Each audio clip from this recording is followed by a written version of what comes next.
Hello, good morning, and welcome to DJ Charlie Sports World.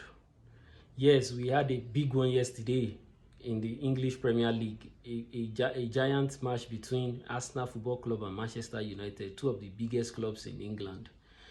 Traditionally, they used to be the two biggest clubs in England, but with the advent of money from oil countries, Chelsea took over for a while. Then Manchester City is reigning supreme right now. So, and of course, we have eminent teams like Liverpool and Tottenham, still easily one of the top teams in European football.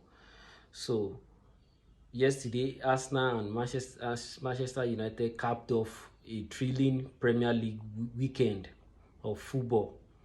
It was a good match between the two giants.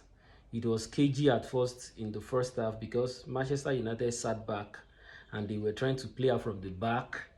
For the first 30 to 35 minutes, they were easily the team that had the most possessions because I was watching it. They were passing from left to right from the back. If you were to do a survey of who had the most touches for Manchester United yesterday, it would quite simply be their goalkeeper, Andre Onana, the Ghanaian goalkeeper. They just signed from Inter Milan this summer. He played in the Champions League final against Manchester City last season. So they signed him to replace the gear. He's a ball-playing keeper. He was just passing the ball over the place between himself, Lindelof, and his defense partner, Martinez of Argentina. Then spraying passes with Wan-Bissaka, and then Diego Dalot, who was replacing the injured Luke Shaw for Manchester United. So that was how the game was going through the first half. They were expecting Arsenal to press them and hit Arsenal on the break, a counter-attacking formation. It worked though in the first half because Arsenal's new signing from Chelsea, Kai Havertz, misplaced a pass that was intercepted by Eriksen, who laid it off for Rashford. Rashford caught in. Ben White was ball watching. I don't know what he was thinking about it, allowing Rashford to come in into his stronger right foot and find the top corner, leaving Ramsdale with little or nothing to do about the shot. So Manchester United took the lead, but the lead evaporated under 35 seconds when Arsenal saw that game was getting out of hand. Immediately, they went on the offensive and with some sublime passes sprayed to the left wing for Martinelli, who caught the ball back to Arsenal's captain and Norwegian captain, Martin Odegaard, to put it into the bottom corner out of the reach of Andre Onana. So that first half was a cagey affair, but the game opened in the second half because Arsenal was on the offensive. They took hold of the possession back from Manchester United, who were very passive. I don't know. But they had a lot of injuries, though. They were missing key players like Luke Shaw, Rafael Varane at the back.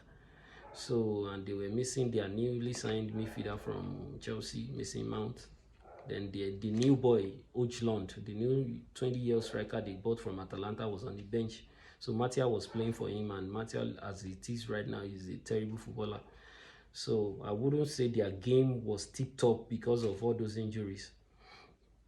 So basically, the Arsenal had loads of chances. They had a penalty shout when Wan-Bissaka got in the way of Havertz in the box, but it was the referee initially pointed to the penalty spot, but the VAR waved it off. When the referee Anthony Taylor went to check and saw that it was a minimal touch. Another day it could have been given, but it was a minimal touch, to be truthful. So then Garnacho came in and scored with a free-flowing move that involved Ojlund. But he was ruled out at the 89th minute, when Manchester United fans were celebrating left, right, and center all over the pitch. He was ruled out as offside, very, very marginal. It was just inches.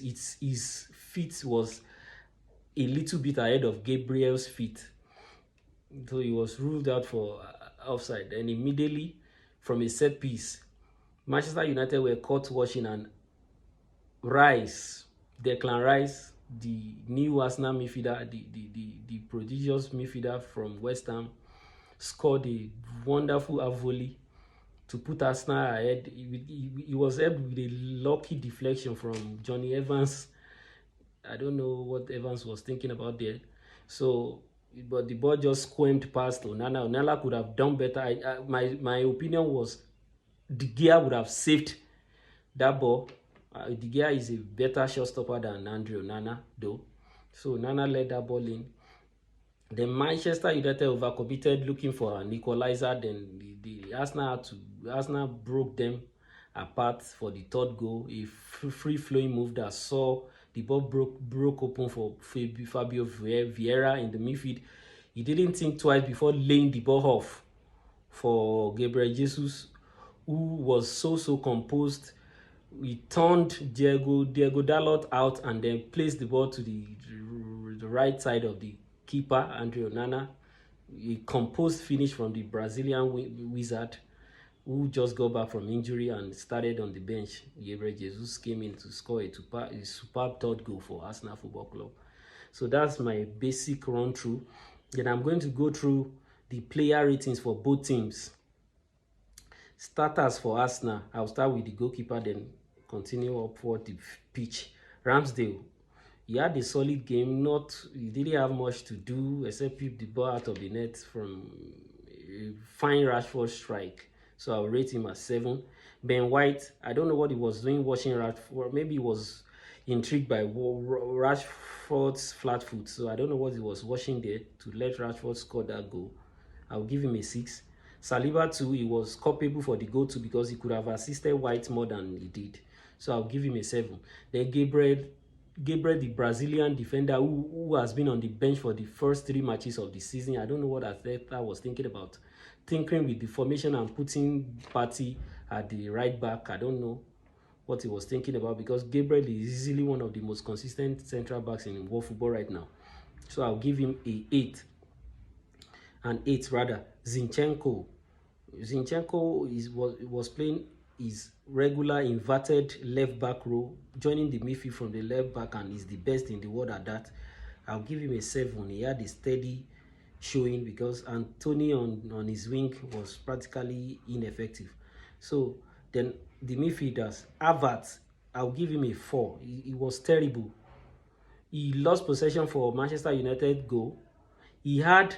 During the first half, he had basically what we call a tap-in, and he missed the ball entirely. I don't know what he was thinking about. He's a terrible signing for Arteta. I don't know what Arteta was thinking about when he bought him for 65 million. He's now insisting on playing him every time. Fabio Vieira came in for him and was twice the player that he was. So I will give him a 4. Declan Rice, the man of the match for me, I'll give him a 9. I don't have to go through how he was attackingly and defensively. He was a great player yesterday. I'll give him a 9. Odegaard, Arsenal's captain who got the first goal, I'll give him an 8.5 for a steady, consistent showing. He's easily one of the best attacking midfielders in world football right now. In the Premier League, it's only Kevin De Bruyne that is better than him at this moment. He's a bit better than Fernandes, in my opinion, for Manchester United. So I'll give him an 8.5. Then Saka had a relatively quiet game for a player of his standard. I think Diego Dalot that was marking him was a right footer, so Saka couldn't cut in the way he wanted because he was cutting into Dalot's right foot rather. So it wasn't an easy outing for him, but he still impacted the games in several ways. So he's a victim of his own greatness. So I'll give him a 7.5. Then Martinelli on the other wing was a menace. Wan-Bissaka of Manchester United will still be seeing him in his dream. He was a menace down that wing. I'll give him an 8. Nketiah, the English striker who just got a call up, I'll give him a 7. The subs, Jesus came in and scored a superb goal and was effective in leading the break. I'll give him an 8.5. Jorginho was a steady and I'll give him a 7. Reece Nelson came in, I'll give him a 6. He didn't have much to do, no time. Tomiyasu came in and was defensively better than than Zinchenko as expected. Fabio Vieira came in. I will give him an 8 for this superb performance for the second week in a row that he came in and changed the game. I'll give him a 8. He's way better in the second season and is obviously way better than Havertz. I pray Arteta starts using him. Then for the coaches, I'll give Arteta a 6. He had a terrible game plan. Arsenal was just lucky yesterday because he made the changes, though. I'll give him that. But he started Havertz, and Havertz was a -1 both defensively and when Arsenal had possession. So I don't know what he's thinking about. I really hope God takes control of his. I don't know. Please, I don't even know what to say about Arteta right now. Then the unused subs for Arsenal, Trossard, Raya, and Kivior.